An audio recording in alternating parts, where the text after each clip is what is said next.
I'm Dr. Evelyn Reed. It's a condition that affects nearly 1 in 9 adults across the globe. Yet it's often surrounded by confusion and misinformation.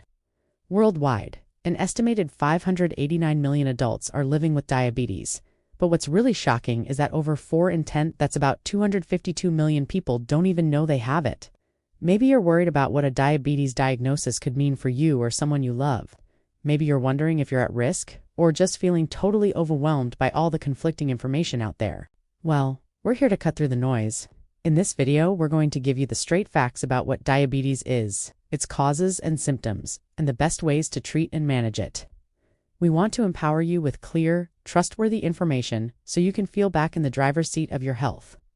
We'll cover what's going on inside your body, the different types of diabetes, and the latest treatments that are making life with diabetes easier and healthier than ever before. So, let's get started. So, what is diabetes, really? At its simplest, it's a chronic condition that happens when your blood sugar, also called blood glucose, is too high. We get glucose from the food we eat, and it's our body's main source of energy. But for our cells to actually use that glucose for fuel, they need a hormone called insulin. Think of it this way. Your cells are like locked rooms that need power. Glucose is the energy source waiting in your bloodstream, but it can't get in on its own. It needs a key. Insulin, which is made in your pancreas, is that key. Insulin travels through your blood, latches onto your cells, and unlocks the door, letting the glucose in to provide energy. With diabetes, this whole system gets thrown off. Either the body doesn't produce enough insulin, meaning there aren't enough keys, or the body's cells don't respond to insulin the right way, which is like the locks on the doors getting rusty and jammed. Either way, glucose can't get into the cells, so it builds up in your blood. And over time, all that extra sugar in your blood can cause serious health problems, damaging everything from your heart and kidneys to your eyes and nerves. Now, diabetes isn't just one thing. It's a blanket term for a few conditions, but the two you hear about most are type 1 and type 2. They have very different causes, and they're managed in very different ways. First up, type 1 diabetes.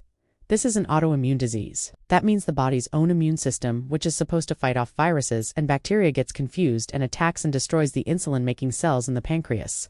When that happens, the body makes very little insulin, or none at all. This means people with type 1 have to take insulin every single day to live. Type 1 usually shows up in children and young adults, but it can appear at any age. We still don't know exactly what triggers it, but we know it has nothing to do with diet or lifestyle choices. Then there's type 2 diabetes, which is way more common. It accounts for around 95% of all diabetes cases. In type 2, the body's cells become resistant to insulin's effects. The pancreas goes into overdrive trying to make more insulin, but eventually it just can't keep up, and blood sugar rises. That's the rusty lock problem we were talking about. Type 2 usually develops over many years and has strong links to things like being overweight, not being active, and diet, plus a big dose of genetics and family history. There are a couple of other categories to know. Prediabetes is when your blood sugar levels are high, but not quite high enough to be diagnosed as type 2 diabetes. Think of it as a critical warning sign. With some lifestyle changes, people with prediabetes can often prevent or delay getting full-blown diabetes. And finally, gestational diabetes can happen during pregnancy, when hormones from the placenta interfere with the mother's insulin. It usually goes away after the baby is born, but it does raise the risk for both mom and baby of developing type 2 diabetes down the road. So, who gets diabetes and why? The risk factors are a different story for each type. For type 1 diabetes, since it's an autoimmune reaction, the exact trigger is still a mystery. The biggest risk factor is genetics. If you have a parent or sibling with type 1, your risk goes up. It's possible that environmental factors, like certain viruses, might play a role, but that's still being researched. Let's be crystal clear about one thing. You cannot get type 1 diabetes from eating too much sugar, or from being out of shape. It's nobody's fault. For type 2 diabetes, the picture is a bit more complicated. Genetics and family history are definitely a big piece of the puzzle, but so are your lifestyle and environment. Some risk factors you just can't change, like being over 45 or your ethnicity. People of African American, Hispanic, Asian American, and Native American descent are at a higher risk. But many of the most important risk factors are things you can change. These include being overweight or having obesity, not getting regular physical activity, and having high blood pressure. Look, it's easy to feel guilty with a type 2 diagnosis, but this is a complex medical condition, not a personal failure. The great news is that because many of these factors are within your control, you have an incredible amount of power to lower your risk or manage the condition well if you're diagnosed. The symptoms of diabetes are all caused by that high blood sugar. With type 1, the symptoms can hit you fast and hard, sometimes in just a few weeks. With type 2, they tend to creep up so slowly over several years that they're easy to ignore, and some people don't have any symptoms at all. Here are the most common signs for both types: feeling constantly thirsty and having a dry mouth, having to pee all the time, especially at night, feeling super hungry even though you're eating, losing weight without trying to, feeling tired, weak, or irritable, blurry vision, sores or cuts that are slow to heal, numbness or tingling in your hands or feet. Symptoms can also differ by sex. Men might experience erectile dysfunction or a loss of muscle strength, while women may deal with frequent yeast or urinary tract infections or have dry, itchy skin. If any of these sound familiar, it's really important to talk to a doctor and get your blood sugar checked. Getting diagnosed with diabetes is pretty straightforward and just involves simple blood tests. The most common one is the hemoglobin A1C test, or just a 1C for short. This test is amazing because it gives your doctor a snapshot of your average blood sugar over the last 2 to 3 months. Plus, you don't have to fast for it, which makes it super convenient. Your A1C result comes back as a percentage. A level below 5.7% is normal. An A1C between 5.7% and 6.4% means you have prediabetes. An A1C of 6.5% or higher on 2 separate tests means you have diabetes. A doctor might also use a fasting plasma glucose test, where your blood is taken after you haven't eaten overnight, or a random plasma glucose test if your symptoms are severe. For gestational diabetes, an oral glucose tolerance test is the standard. A diabetes diagnosis is life-changing, but let me be clear, it is not a death sentence. It is a manageable condition, and with the right game plan, you can live a long, healthy, and vibrant life. The treatment really depends on which type of diabetes you have. For type 1, treatment is all about replacing the insulin your body can't make. That means taking insulin every day, either with multiple daily injections or through an insulin pump. People with type 1 also have to check their blood sugar levels carefully throughout the day, using either a finger prick meter or a continuous glucose monitor, which is a small sensor you wear on your body. Exciting new tech, like artificial pancreas systems that automatically adjust insulin based on CGM readings, are making management so much easier. And even better treatments are on the horizon, like cell therapies that aim to replace those destroyed beta cells.